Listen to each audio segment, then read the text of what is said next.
दूसरों का त्याग और टीम स्पिरिट। जय श्री कृष्ण दोस्तों। पिछले श्लोकों में हमने जाना दुर्योधन के स्टार टीम के बारे में, जो उनके स्टार प्लेयर्स जो सबसे आगे खड़े हैं उनके बारे में। आज के श्लोक में दुर्योधन एक बहुत बड़ी बात कहता है। वो उन वीरों के नामों को लेगा, उन वीरों के बारे में बात करेगा जो निष्काम भाव से उसके पक्ष में उसके लिए कुछ भी करने के लिए खड़े हैं। उन योद्धाओं के बारे में बात करेगा। हम जो भी सपना देखते हैं वो सिर्फ एक लीडर्स के होने से ही सफल नहीं होता।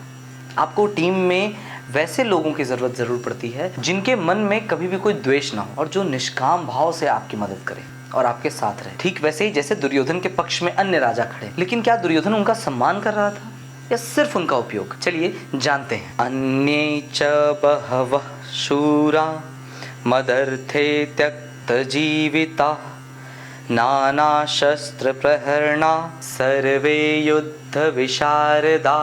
यहाँ दुर्योधन ने जो पिछले श्लोकों में जिन भी राजाओं के नाम लिए हैं उनके बाद वो कह रहे हैं कि और भी ऐसे ऐसे राजा हमारे पक्ष में खड़े हैं जो मेरे लिए अपनी जान तक देने को तैयार हैं, और वे सभी हर तरह के शस्त्रों से सुसज्जित हैं। मतलब उनके पास हर तरह के वेपन्स हैं और साथ ही साथ वो युद्ध कला में भी निपुण है। मतलब उनको युद्ध भी करने बहुत अच्छे से आता है। यहाँ दुर्योधन ने एक शब्द का प्रयोग किया है, त्यक्त जीविता।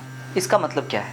इसका मतलब ये है दोस्तों कि वैसे लोग जिन्होंने पहले से ही अपनी जान दुर्योधन के नाम कर दी है कि अब जो भी होगा हम दुर्योधन के पक्ष में ही हैं, दुर्योधन के लिए जान भी देना पड़े तो भी कोई दिक्कत नहीं है उनको। और ये हमें यह सिखाता है कि दुर्योधन को दूसरों की जान की बिल्कुल परवाह नहीं। यहाँ दुर्योधन सिर्फ और सिर्फ अपनी जीत के लिए खड़ा था और इसी कारण से वो सभी राजाओं के बारे में बात बता रहा है। वो कह रहा है कि उनके पास वो सारे वेपन से सुसज्जित हैं, सारे वेपन है उनके पास, उनको युद्ध की सारी कलाएं आती हैं, वो एक्सपर्ट्स हैं युद्ध में, they are the best professionals.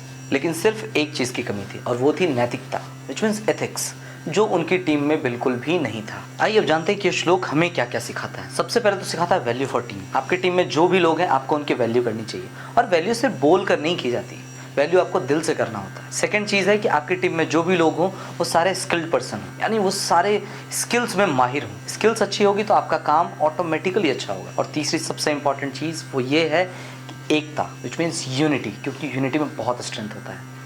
जिस टीम में ये चीज़ें हैं उस टीम को सक्सेस होने से कभी कोई नहीं रोक सकता है। इस श्लोक ने हमें सिखाया कि अगर आपके पास बेस्ट रिसोर्सेज हैं बट आपकी नीयत खराब है तो आपको कोई नहीं जिता सकता। फिर बात वहीं आती है बिहेवियर की, यानी आपको अपने बिहेवियर पे काम ज़रूर करना चाहिए। अगले वीडियोज़ में देखेंगे हम जहाँ पे दुर्योधन का डर और उसका अति आत्मविश्वास आमने सामने होगा।